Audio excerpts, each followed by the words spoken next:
Está no ar. Gente que fala. Gente que fala. Tem texto e direção geral do jornalista Fausto Camunha. Gente que fala. Reúne de segunda a sexta-feira formadores de opinião para discutir as principais notícias do dia. Gente que fala. Tem o selo de qualidade APCOM. Olá, boa tarde. O programa Gente que Fala está começando agora pela Rádio 365, a sua rádio de todos os dias. Transmissão também pela UTV, a TV da internet e pelas nossas redes sociais, nossos perfis no Instagram, no Facebook, nosso canal no YouTube, está tudo no ar, tudo ligadinho, tudo à sua disposição para você acompanhar o nosso trabalho, a nossa jornada de hoje, quinta-feira.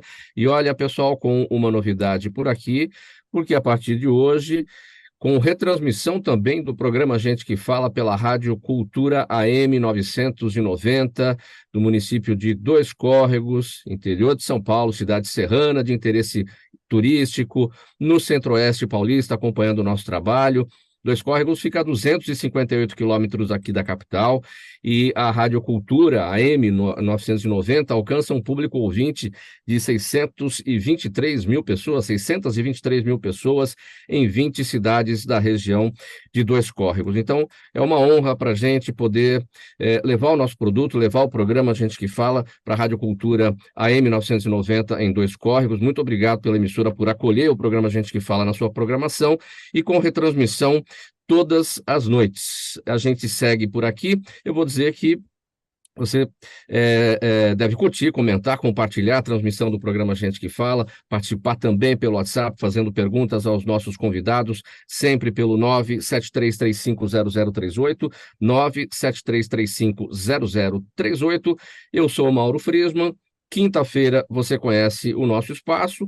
Os ouvintes da Rádio Cultura lá em Dois Córregos vão conhecer também, é o Gente do MPD que Fala, parceria nossa com o movimento do Ministério Público Democrático, o apoio da Câmara Brasileira de Diagnóstico Laboratorial e do escritório Nasser Rajab Advogados Associados. Então, temos aqui um elenco para apresentar para vocês aqui, que vão, os nossos participantes, os nossos convidados de hoje, vão analisar os temas por aqui propostos. Procurador de Justiça aposentado, advogado criminalista, Dr. Mário Papaterra Limonge, associado do Movimento do Ministério Público Democrático, aqui com a gente para o nosso bate-papo de hoje. Tudo bem, procurador? Bem-vindo e boa tarde. Boa tarde, Mauro. Boa tarde a todos os companheiros de bancada. Eu quero cumprimentar especificamente o pessoal de Dois Córregos, porque eu sou de Jaú. Eu sou nascido em Jaú, que é próximo a Dois Córregos. Eu tive um tio, já falecido, que foi promotor em Dois Córregos por alguns anos na década de 50, 60, finais da década de 50, começo de 60, eu era criança, e me lembro bem, né? E, portanto, deixo esse cumprimento, prazer em falar com o pessoal da região da minha Jaú, digamos assim. Uma grande coincidência, muito bacana esse momento, então, o procurador Mário Papaterra Limonge falando para Dois Córregos, cidade vizinha ali de Jaú, e levando aqui a nossa transmissão do programa Gente que Fala. Olha, também com a gente a Joseli Chiarella, ela é farmacêutica bioquímica, mestre em imunogenética, diretora técnica da CBDL, a Câmara Brasileira de Diagnóstico Laboratorial, que é apoiadora do programa Gente que Fala, do Gente do MPD que Fala, todas as quintas-feiras por aqui. Tudo bem, Joseli? Oi, Mauro, tudo bom? Prazer estar aqui de novo com o doutor Mário Limonge, o Gonçalo Vecina, nós já nos encontramos aqui, vamos ter uma discussão bastante frutífera aqui. Natasha, prazer. Muito obrigado pela presença, Joseli. Gonçalo Vecina Neto também com a gente, professor, doutor da Faculdade de Saúde Pública da Universidade de São Paulo, idealizador do SUS, da Anvisa. Olá, professor Gonçalo, muito obrigado pela presença mais uma vez com a gente. Tudo bem? Tudo bem, Mauro, é um prazer estar com você, com essa bancada tão maravilhosa e com os nossos telespectadores aí. Eu apresento também a doutora Natasha Schmidt, advogada. Ela integra a Berkeley Global Society, da comissão também da Comissão de Infraestrutura e Desenvolvimento Sustentável da OAB do Paraná e da Comissão Especial de Crédito de Carbono do Conselho Federal da OAB. Tudo bem, doutora Natasha? Bem-vinda, obrigado pela presença com a gente. Obrigada, Mauro, mais uma vez pelo convite. Um prazer estar aqui, ainda mais junto com pessoas de altíssimo gabarito, Dr. Mário Limonge, professor Gonzalo, professora Joseli. Obrigada a todos por me receberem aqui. Vamos lá, gente. O nosso primeiro assunto do Gente do MPD que Fala de hoje, vamos tratar do seguinte. Olha, das 15 recomendações do Conselho da Europa contra a corrupção, Portugal adotou totalmente apenas 3, outras 10 foram parcialmente executadas e 2 estão completamente por realizar. Esses números são do relatório anual do GRECO, o Grupo de Estados contra a Corrupção, documento que analisa o nível de cumprimento das recomendações para o combate à corrupção e promoção da transparência desenhadas para cada um dos 48 Estados membros do GRECO. E nesse novo relatório, o GRECO mostrou-se particularmente preocupado com as restrições ao direito ao acesso à informação em vários países da Europa. Procurador Limões, já começo com o senhor a respeito deste tema, exatamente sobre o final aqui da nossa nota, o acesso à informação em vários países da Europa, a preocupação do GRECO em relação ao não cumprimento deste ponto. Nesse sentido, aqui no Brasil, a gente já está mais avançado, né?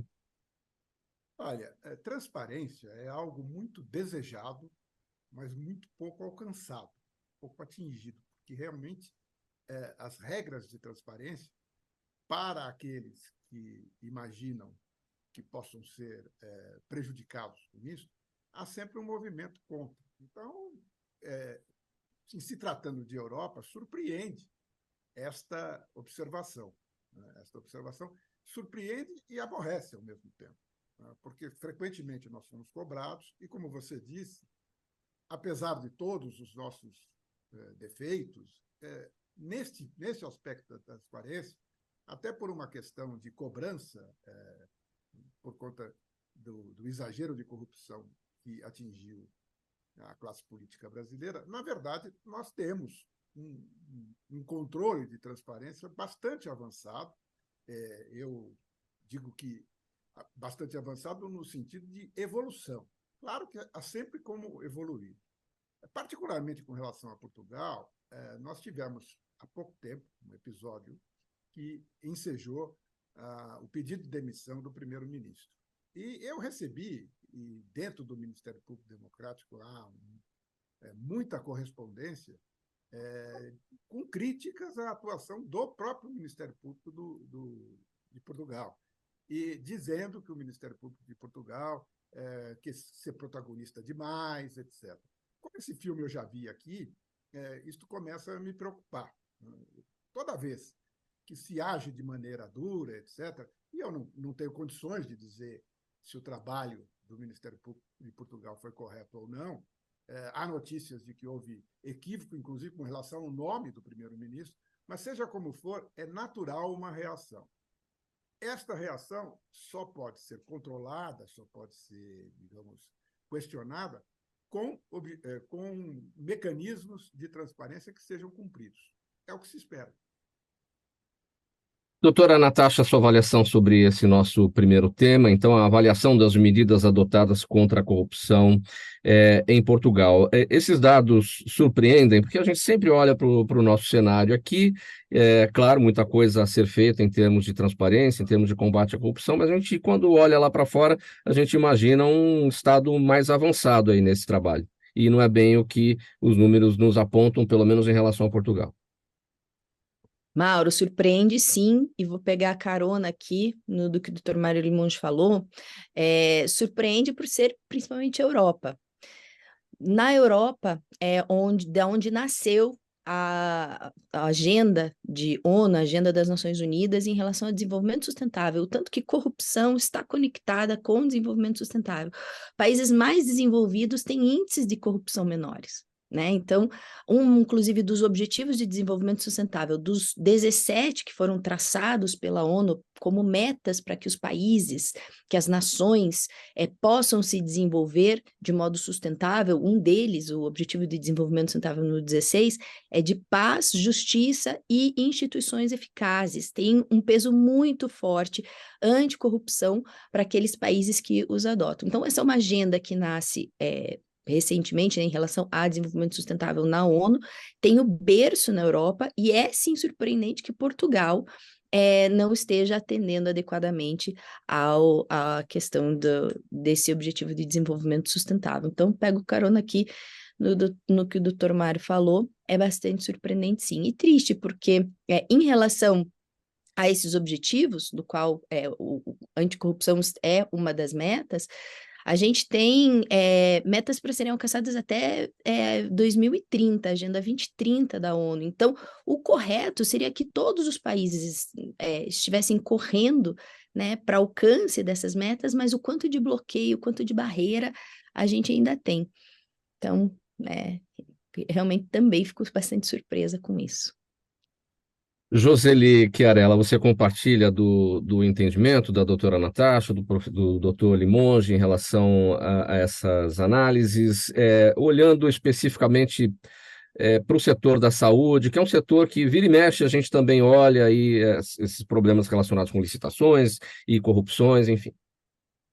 Bom, a gente tende a enxergar Portugal como o Brasil na Europa, muitas vezes, né? Então, a gente tem anseios de equivalência, né? E estamos melhor na fita do que está Portugal. Agora, eu dei uma olhadinha no relatório, essa situação de Portugal, ela não apareceu agora. Nos últimos 10 anos, vem vindo esse não cumprimento aí as recomendações, né? Então, aqui a gente tem um histórico, e aí eu fico me perguntando, com essa relação, transparência e corrupção, a gente tem países que são sempre muito exitosos e países que nunca atingem um valor mediano ou significativo, e aí vamos colocar Brasil e Portugal na mesma história. Qual a razão disso? É a formação do povo? Por que Dinamarca e Finlândia sempre encabeçam as lideranças de transparência e de anticorrupção, e países como Brasil e Portugal, se não ficam no meio da fila, ficam muitas vezes no final da fila, né? Quer dizer, existe uma forma, se a gente pensar na Europa como um bloco, de mudar isso e que a gente possa ter um melhor nivelamento dos países. Eu não tenho uma resposta para isso. Não tenho uma resposta. Professor Gonçalo, como atingir um melhor nivelamento dos países em relação ao combate à corrupção? Veja, eu acho que o preço da democracia, o preço da transparência do que nós estamos falando aí é a eterna vigilância. Sempre que a gente esmorecer, nós vamos ter uma resposta diferente. O que aconteceu em Portugal é que esmoreceram. Veja, hoje nós temos a notícia de que na Holanda se formou uma aparente maioria para eleger um primeiro-ministro de extrema-direita, né?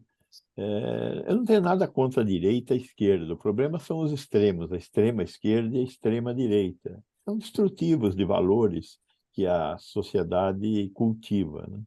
Neste momento, o que nós estamos vendo em Portugal, o que nós vamos ver na Holanda, o que nós estamos vendo na Hungria, o que nós estamos vendo aqui na Argentina, é essa, esse desleixo com a vontade geral, né? E eu acho que isso acontece em função de que, de tempos em tempos, a humanidade perde um pouco o seu estribo, esquece de qual é o seu objetivo e comete esse tipo de coisas. Elege coisas como Trump, como Milei, etc. Faz parte da vida, não tem explicação, é parte da vida.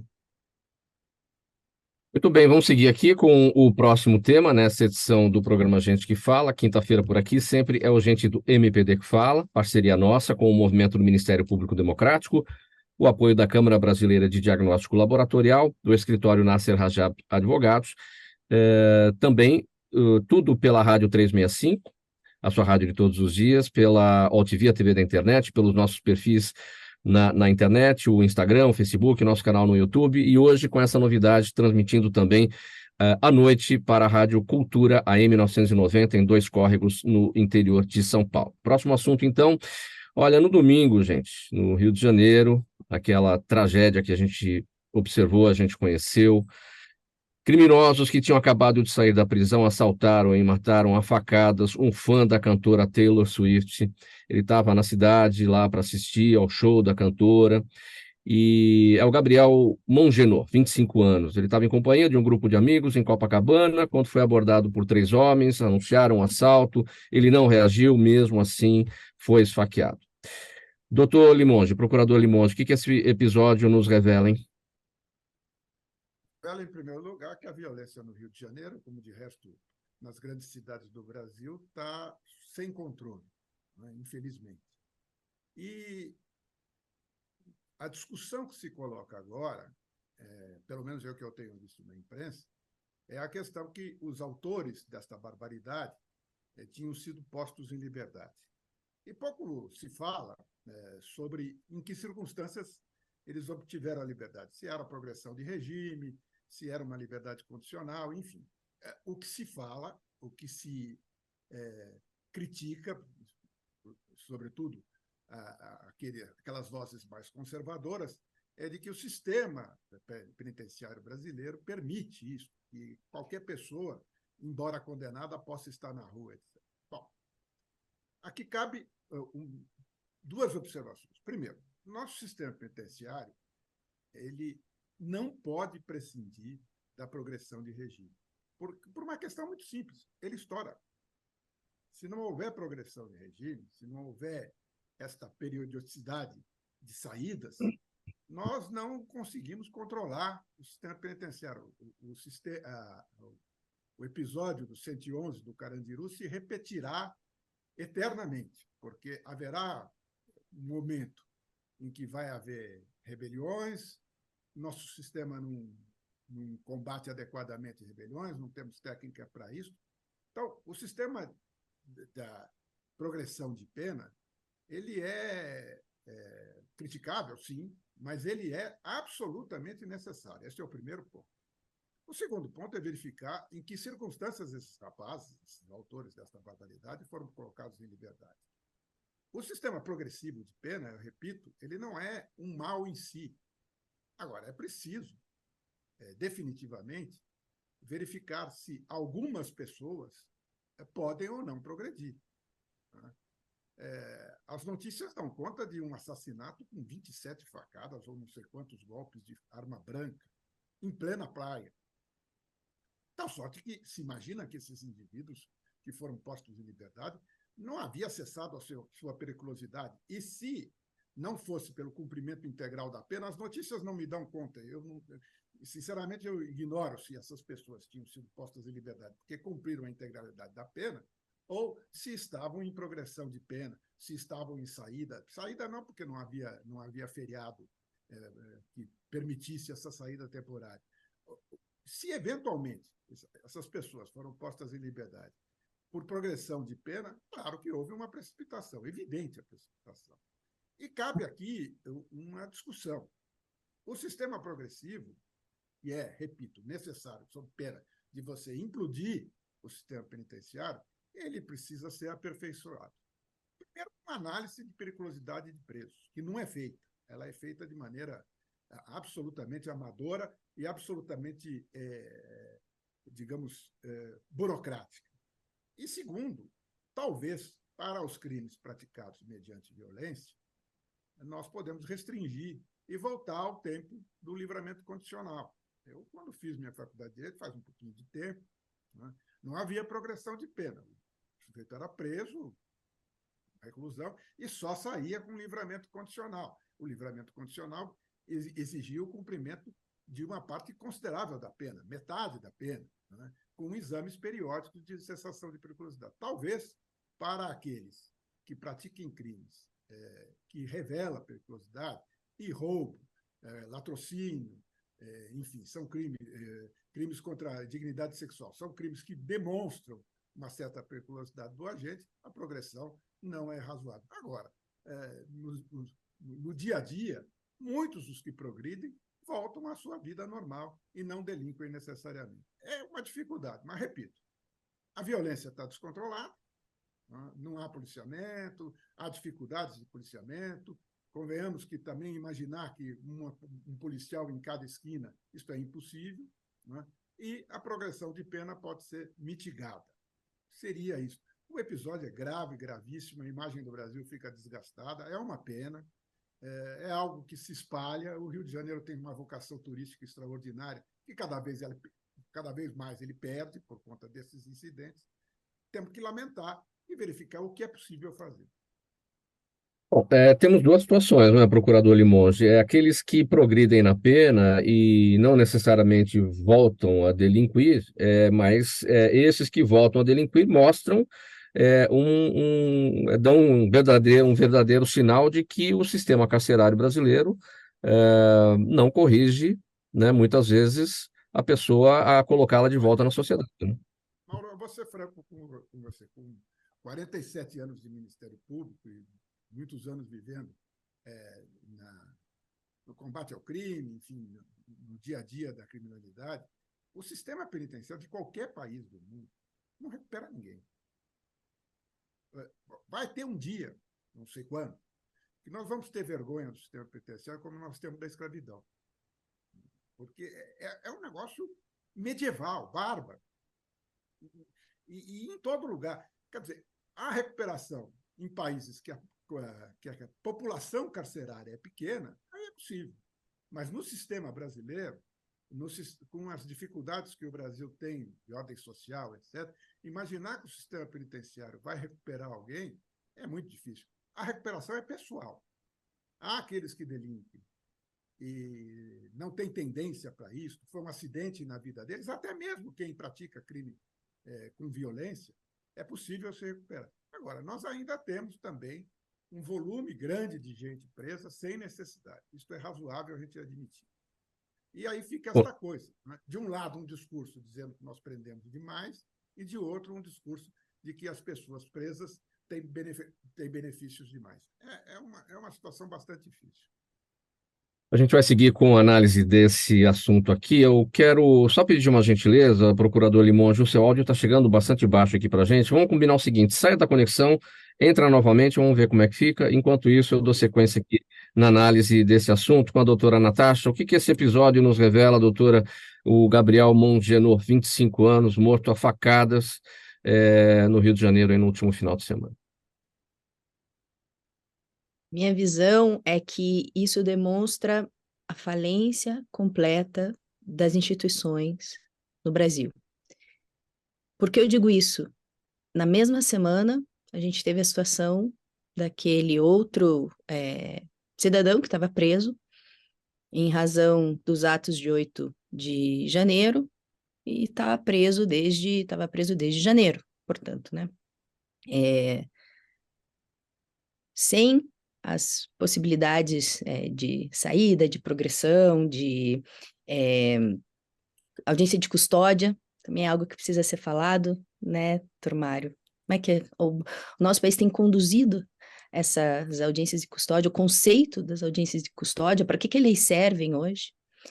E isso mostra a falência, né? Esses dois opostos mostram a falência das instituições no Brasil. A gente tem uma situação em que, se não me engano, eu li, saiu esse delinquente, é isso que tem que ser falado. As coisas têm que ser colocadas o nome para as coisas que elas têm. Delinquente saiu, se não me engano, 10 vezes, foi liberado 10 vezes, né, por crimes que cometeu. E a gente tem uma outra situação dos atos de 8 de janeiro, e eu não estou defendendo aqui o que aconteceu nos atos, mas existe uma proporção de gravidade. Em que momento que a gente deixou de observar a justiça das coisas para passar a analisar questões formais de saída, o quanto que a lei passa a parametrizar, né, a nossa justiça, e a gente deixou de ter a análise material do que é a justiça. Faz sentido esses dois opostos no nosso país? Então, acho que é uma deterioração. Infelizmente, a Califórnia está aí para mostrar para a gente que como lá a situação, né, no caso da liberação de possíveis delinquentes que furtam até $900, eles não são presos, né, eles são presos, mas precisam ser liberados por uma questão também lá de superlotação das cadeias, passaram a tomar esse tipo de atitude. E o que está acontecendo? Está se destruindo um Estado altamente próspero nos Estados Unidos por uma norma que mostra que as pessoas precisam de limites, né, para que possam conviver em sociedade. Então, esse é meu entendimento sobre o assunto, doutor Mário. Infelizmente, essa situação é espelho dessa falência das instituições. Professor Vecina, o Brasil tem medo de mexer nesse vespeiro do Código Penal? O professor Mário Papaterra Limoges falou do quanto é medieval o cárcere, né? Mas o nosso Código Penal também a gente pode tratá-lo como medieval, é algo que já está daqui a pouco indo para 100 anos, né? Eu concordo plenamente com o Dr. Limonge. O que nós temos é uma inadequação desse sistema de repressão que nós mantemos contra os cidadãos nos tempos que nós vivemos hoje. Os tempos são muito diferentes e o sistema repressivo que nós temos é irrecuperável, né? E eu não estou falando de Brasil, como o Dr. Limonge também não falou de Brasil. Eu estou falando de mundo. Este é um problema do mundo, né? Nos envergonharemos, sim, de ter um sistema prisional como esse, como nos envergonhamos de ter tido a escravidão, que foi universal. Todos os países do mundo praticaram a escravidão, e desde sempre, não é de vez em quando, desde sempre. Então, nós temos que repensar essa questão da prisão e da prisão como instrumento de recuperação, da mesma forma que também temos que repensar esse negócio de assassinar pessoas, criminosos, etc. Então, temos que repensar as penas, temos que repensar o sistema prisional. O sistema prisional brasileiro é o terceiro que mais aprisiona a gente no mundo. E qual é a consequência disso? Mais gente sendo formada no crime. A repressão a coisas como a droga, por exemplo. O que nos está levando à repressão às drogas? Está nos levando a uma população carcerária infinita. Então, o caminho está errado. Eu acho que não se trata de uma falência da sociedade, se trata de uma falência de um caminho que o mundo, não é o Brasil, o mundo escolheu, está errado e está na hora de repensar esse caminho. O que fazer com as pessoas que não aceitam as regras que são universais dentro de uma sociedade? Se a solução para isso é prisão, nós caminhamos para a barbárie. Joseli Chiarella, sua percepção sobre esse tema. Bom, eu acho que eu concordo com o que todos falaram. A gente tem um problema que não é só aqui no Brasil, mas, de alguma forma, a gente vê que aqui no Brasil também isso não é tão uniforme. Quer dizer, a situação de violência no Rio de Janeiro, ela é uma crescente incontrolável, aparentemente. Outros estados também. A gente tem, por exemplo, a Bahia, é um estado que tem aumentado muito os índices de violência e aqui, alguns de nós estamos em São Paulo, né? São Paulo, não estamos perto do paraíso, absolutamente, mas temos uma situação um pouquinho melhor do que outros países. Então, neste repensar, eu acho que tem que repensar o sistema judiciário, o sistema das condutas, a questão da educação. Acho que a gente tem muita coisa para repensar, porque é imperativo que alguma mudança ocorra, porque nós não sabemos onde nós vamos parar com isso. Programa Gente que Fala por aqui, edição de quinta-feira, sempre o Gente do MPD que fala, parceria nossa com o movimento do Ministério Público Democrático, o apoio da Câmara Brasileira de Diagnóstico Laboratorial e do escritório Nasser Rajab Advogados Associados. Nós vamos passar para o próximo tema aqui. Olha, gente, para marcar a Semana Mundial de Conscientização sobre a Resistência aos Antimicrobianos de 2023, a Anvisa está promovendo o Podasp. É um podcast que reúne uma série de entrevistas com especialistas no assunto em diversas áreas. Ele foi idealizado para divulgar informações relacionadas à resistência aos antimicrobianos para profissionais da saúde humana e animal e também para a sociedade. Em 2023, em razão do agravamento do problema, especialmente após a pandemia da Covid-19, a Organização Mundial da Saúde ampliou a campanha que traz o tema Prevenindo Juntos a Resistência aos Antimicrobianos. Joseli Chiarella, a gente está falando de antibióticos, né? O antibiótico, ele é o específico para a bactéria, mas o antimicrobiano é mais do que isso. Ele é um medicamento contra as bactérias e outros micro-organismos. Mas estamos falando de antibióticos, certo? Nós estamos falando de antibióticos, de antivirais, antifúngicos, anti várias coisas. A gente tem tratado isso como uma pandemia silenciosa, porque a gente tem uma situação bastante alarmante em decorrência de um uso pouco adequado dos antibióticos ao longo de décadas, e não só na área humana, nós temos que olhar, nós vivemos num ecossistema, então essa questão do uso do antibiótico, ela vai pela pecuária, pelo agronegócio, porque nós temos aí a água que serve para tudo, serve para os humanos, serve para os animais, e isso tem que ter esse olhar sistêmico. Então, trazendo para a área da saúde, que nós falamos anteriormente dos outros assuntos, nós temos um problema global. O enfrentamento disso tem que ser global. Ações dissociadas, elas podem ter algum efeito pontual, mas isto é uma ação. Então, a Anvisa está, o doutor Gonçalo Vecina poderá falar com mais propriedade, encampando algo que está sendo feito pela Organização Mundial de Saúde, porque nós temos que ter uma ação mundial de controle. Então, sempre que eu falo desse assunto, eu digo: aqui no Brasil, nós temos uma situação que já é melhor do que já foi. De alguns anos para cá, acho que 13 anos, se eu não estou enganada, a gente precisa de prescrição para comprar antibiótico na farmácia, porque antigamente, eu tinha uma dor de garganta, eu tomo aí, eu não sei mais nome dos antibióticos. Eu fui farmacêutica um dia, né? Então, assim, não, isso aí só para com antibiótico, então a gente tem o uso de antibiótico indiscriminado para as questões de infecções urinárias, para as infecções de garganta, para aquela criança que chega febril no pronto-socorro e não é feita uma distinção se ele tem uma infecção bacteriana ou viral. Então, esta é uma semana para chamar atenção. Para a população de maneira geral, se a gente não explicar que se eu tenho uma dor de garganta, não obrigatoriamente eu preciso de antibiótico, a população não sabe. A população acha que antibiótico é o remédio para todos os males, né? E a consequência disso. Então, o estimado pela Organização Mundial da Saúde é um aumento de mortes bastante significativo a partir de 2050. E daí a gente fala assim: esse problema não está aqui na minha casa, esse problema está fora da minha casa. Mas imagina uma situação no UTI que eu tenho um paciente que tem uma cepa dessas multiresistentes. Não há o que fazer, eu não tenho como tratar esse paciente.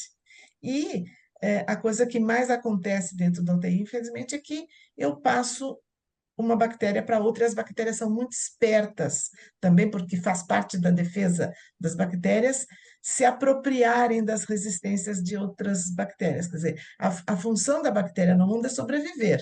E um dos mecanismos desse é ela falar: olha, me empresta aí o seu mecanismo de resistência.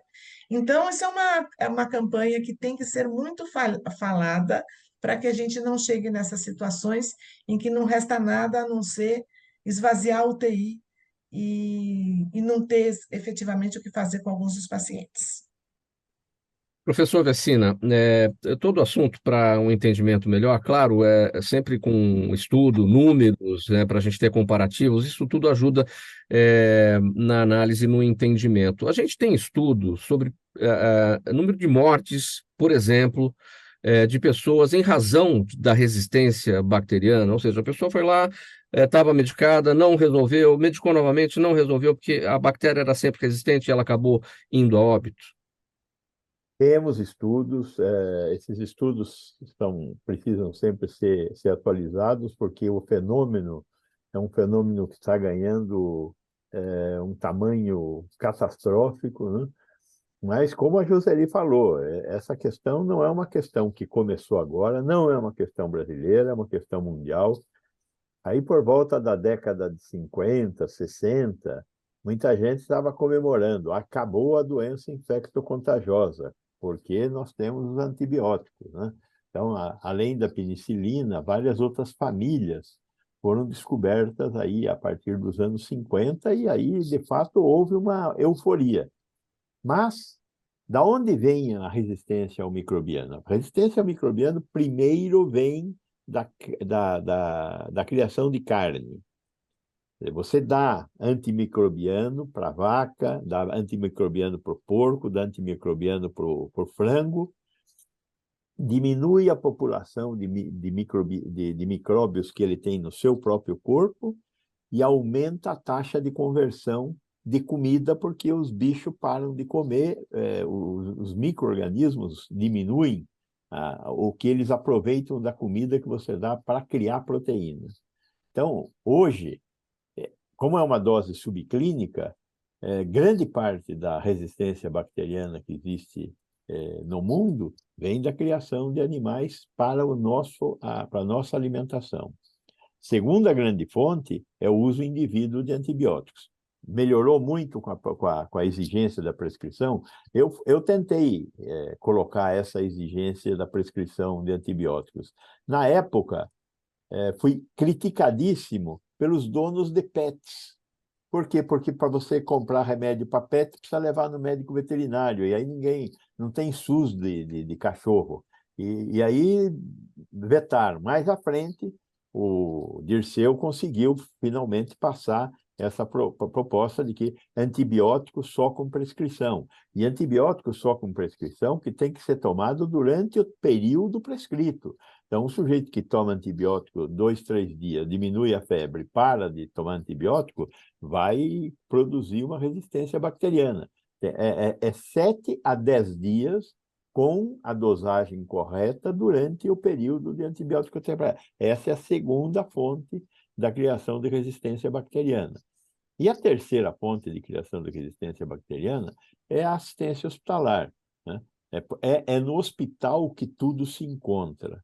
E é no hospital que acabam nascendo as superbactérias por causa do local, da forma como essas coisas acontecem. Então, esse é um problema muito grave e agrava tudo isso o fato de que a indústria farmacêutica identifica cada vez mais essa área de antibiótico como um lugar onde se lucra pouco.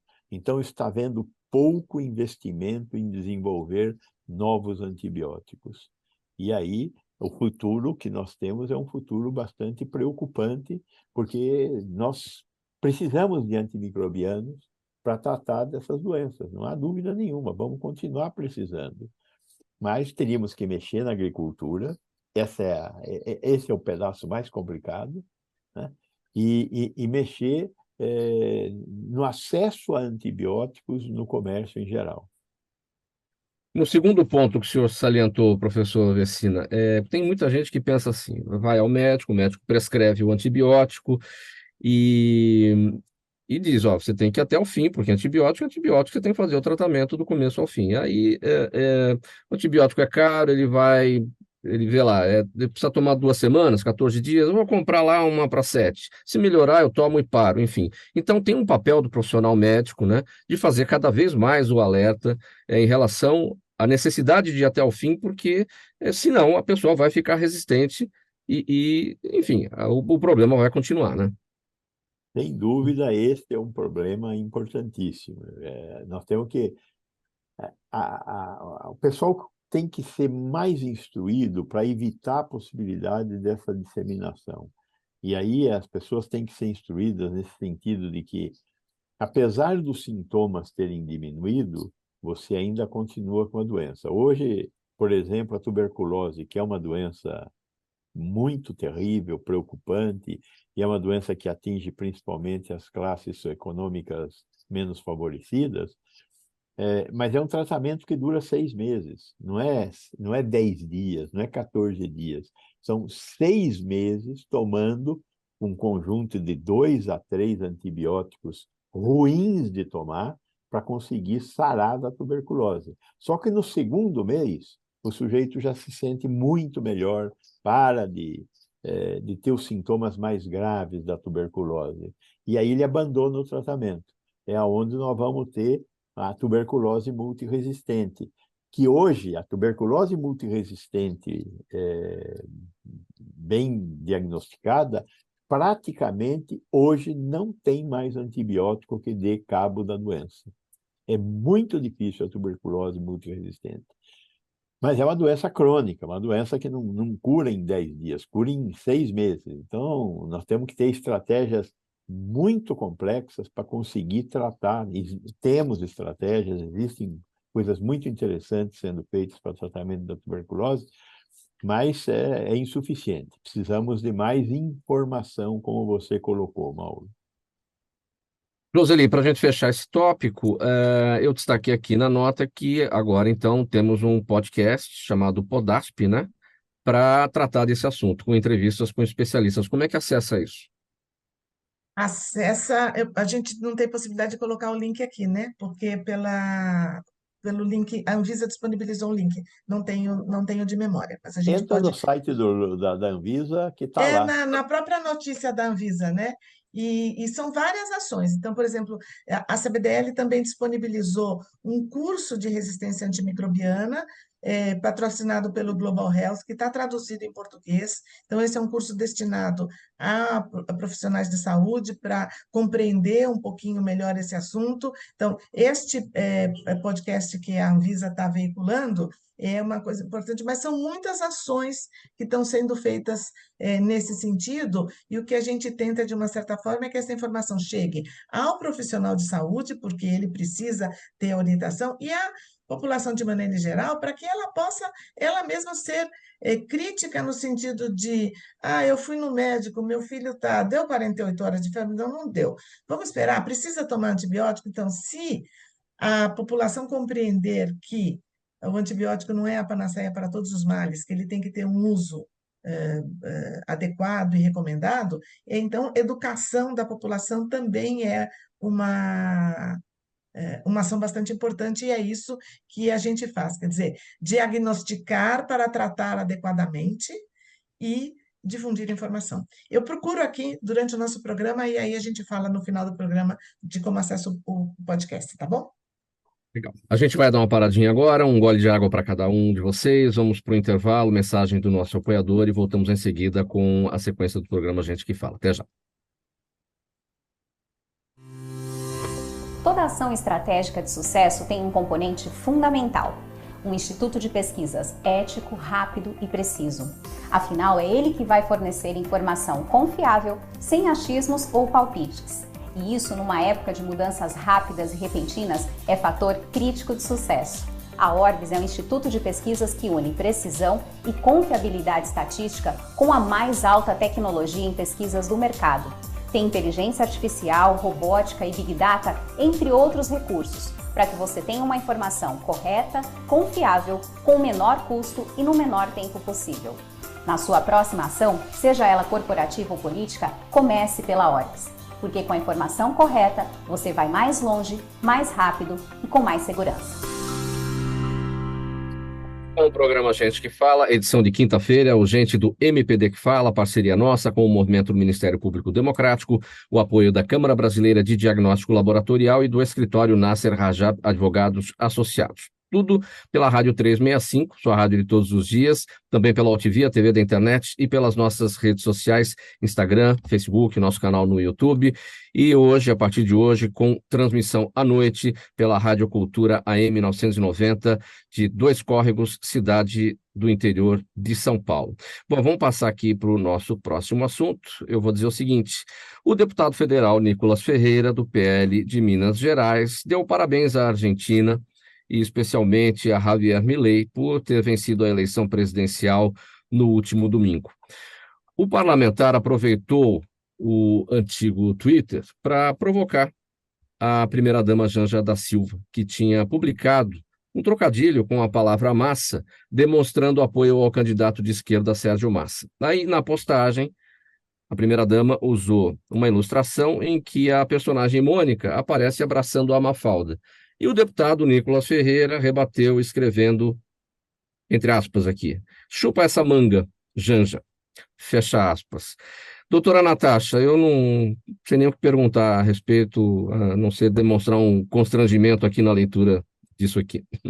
É sempre péssimo, né, você ver que os nossos políticos acabam se manifestando nesses termos em relação a coisas que poderiam ser abordadas de modo totalmente diferente, muito mais maduro, né? Então, quer discutir a relação política de Brasil e Argentina?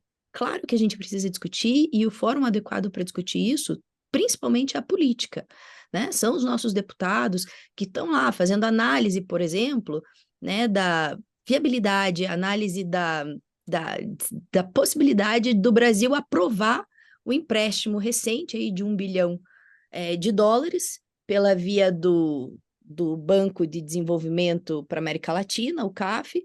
A gente, às vésperas da eleição na Argentina, ajudou a aprovar um empréstimo de 1 bilhão de dólares para a Argentina, né?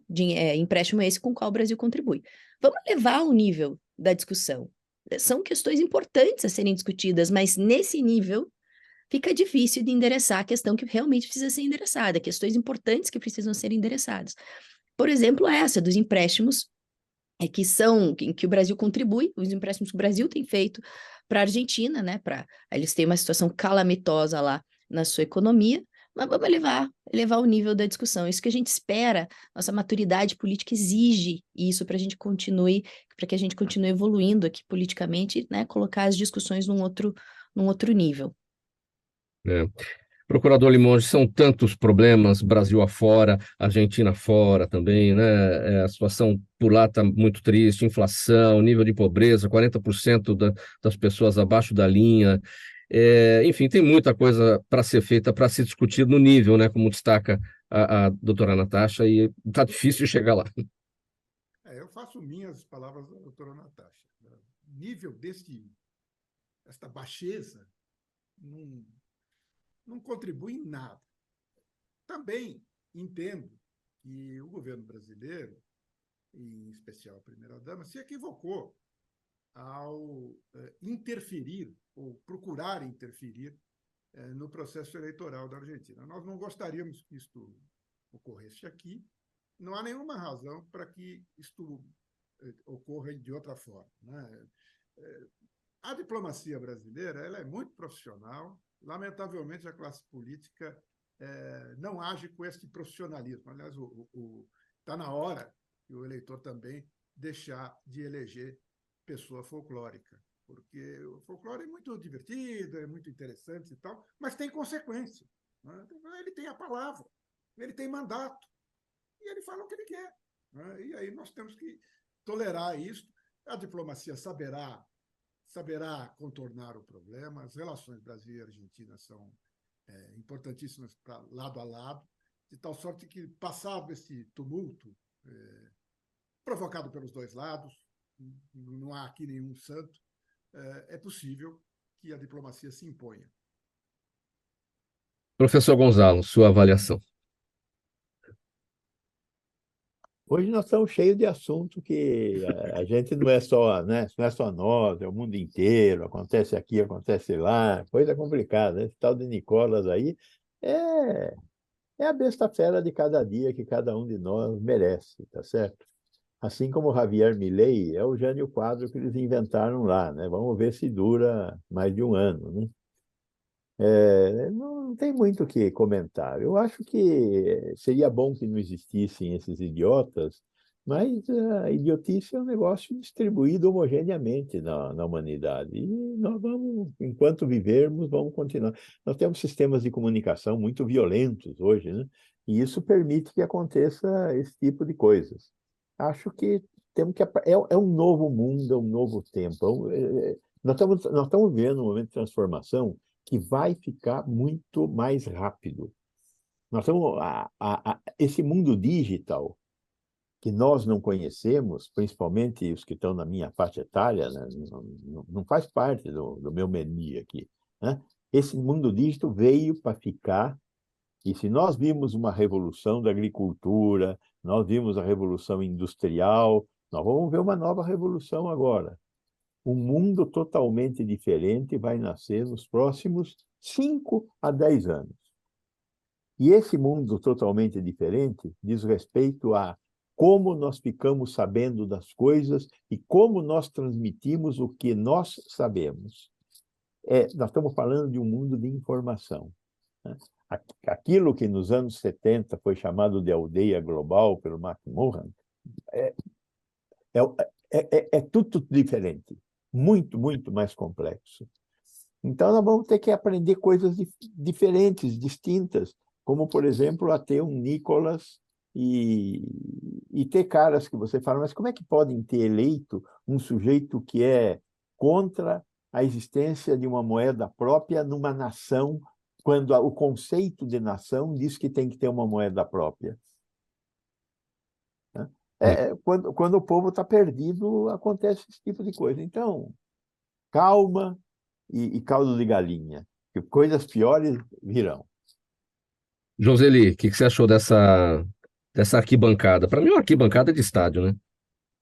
Na verdade, eu acho que a gente falava a imprensa, a mídia, dá um pouco de palco para esse tipo de pessoa e a gente devia procurar focar no que é importante, que é a relação entre os dois países, porque de fato a gente tem situação. Agora, aqui eu tenho um marido jornalista, né? Quer dizer, ele sempre fala, essas coisas que bombam e número de mortes é o que dá notícia. Então, a gente devia ser a imprensa devia ser um pouquinho cautelosa para repercutir esse tipo de coisa, porque você tem um fato que é esta situação de acomodação deste novo presidente na Argentina e sua relação com o Brasil. E aí a gente tem os comentaristas de plantão, né? Por exemplo, esse deputado vereador, que tem essa voz, e aí repercute. Quer dizer, eu acho desnecessário repercutir a fala deste indivíduo, mas a gente vive nesse mundo novo que gosta de dar palco para isso, né? E são likes, e são curtidas, e no mundo novo é o que conta, né? Posso fazer uma observação? Lá atrás, o Nelson Rodrigues já tinha dito que os idiotas perderam a modéstia. E eles são muitos. Então, esse é o problema.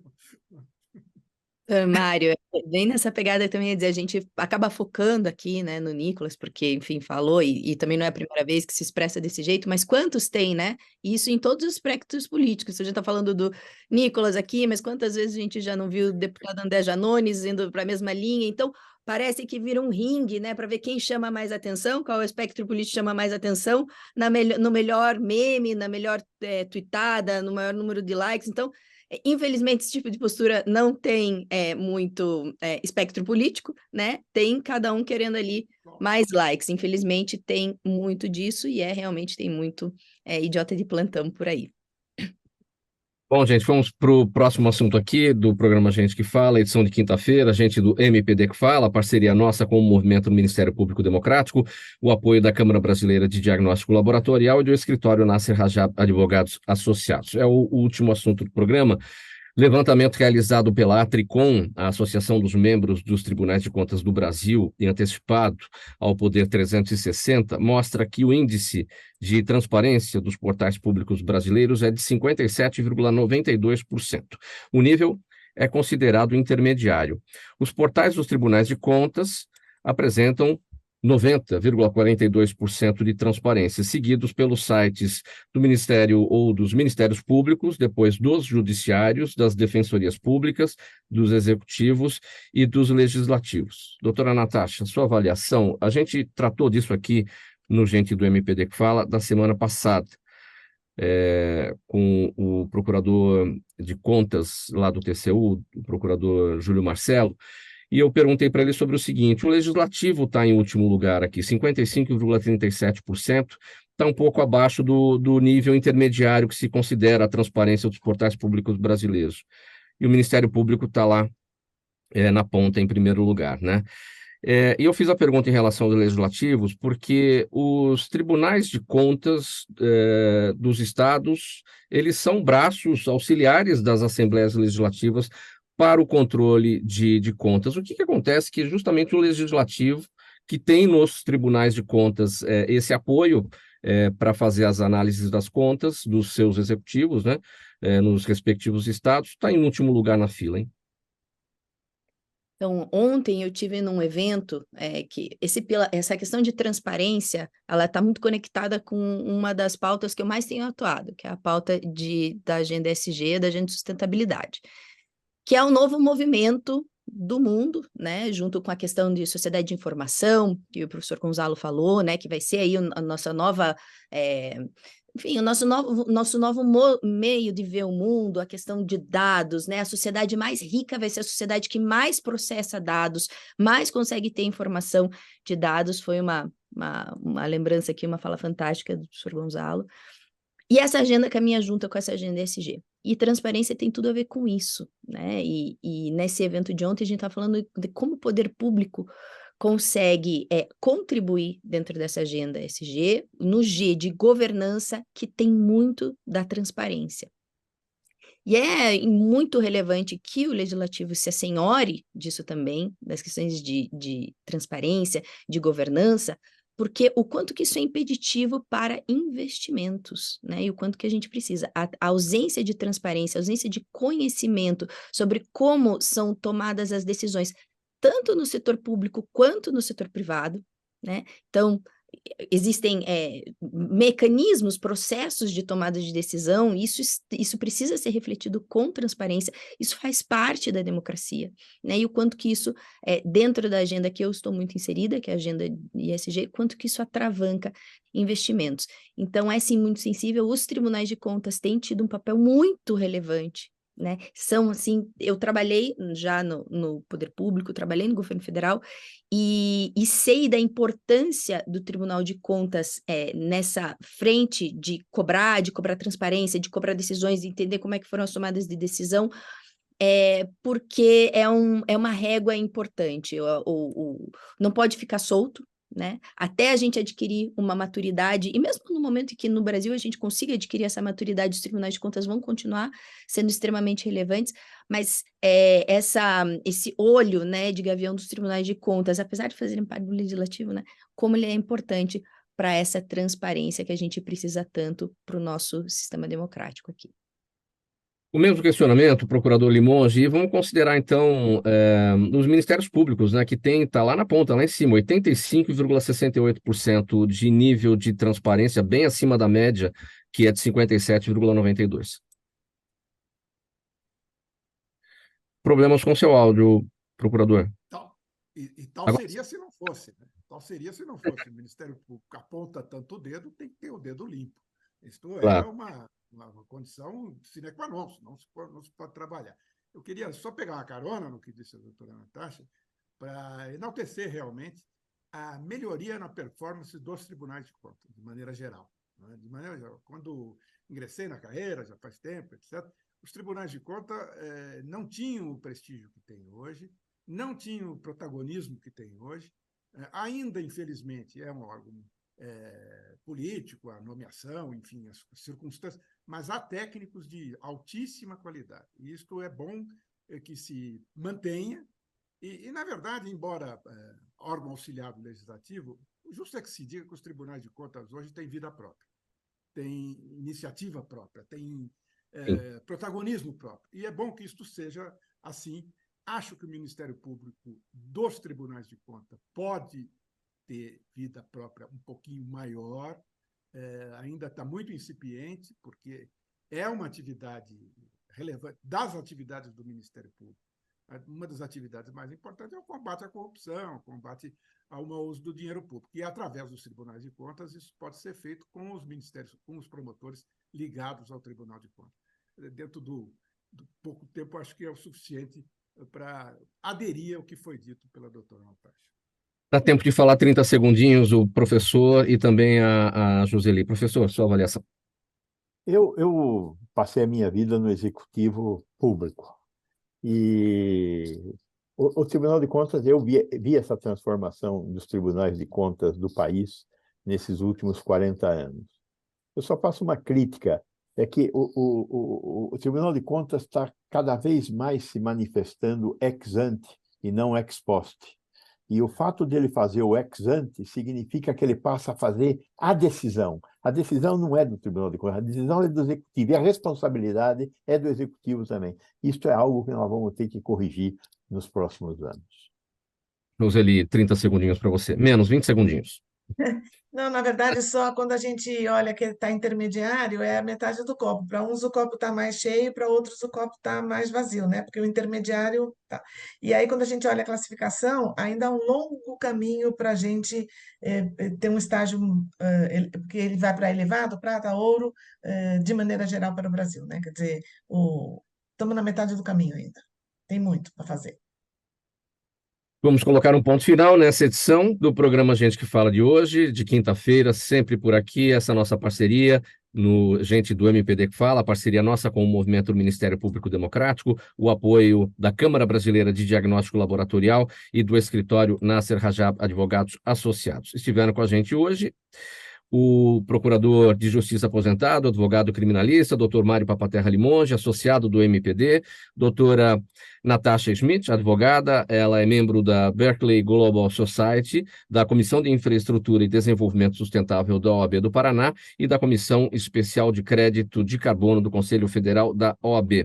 Também Joseli Chiarella, farmacêutica bioquímica, mestre em imunogenética, ela é diretora da CBDL, a Câmara Brasileira de Diagnóstico Laboratorial, parceira nossa aqui às quintas-feiras, e também o professor da Faculdade de Saúde Pública da USP, Dr. Gonzalo Vecina Neto, idealizador do SUS e da Anvisa. Programa Gente que Fala por aqui, sempre é uma realização da ABCom, a apresentação é minha, Mauro Friesman, pauta e redação do Pedro Schiavon, Zenilda Salvato, nossa diretora de produção, jornalista Fausto Camunhão, nosso diretor-geral, você ouvinte, você espectador, a razão da nossa presença aqui todos os dias. A gente volta amanhã, a partir do meio-dia.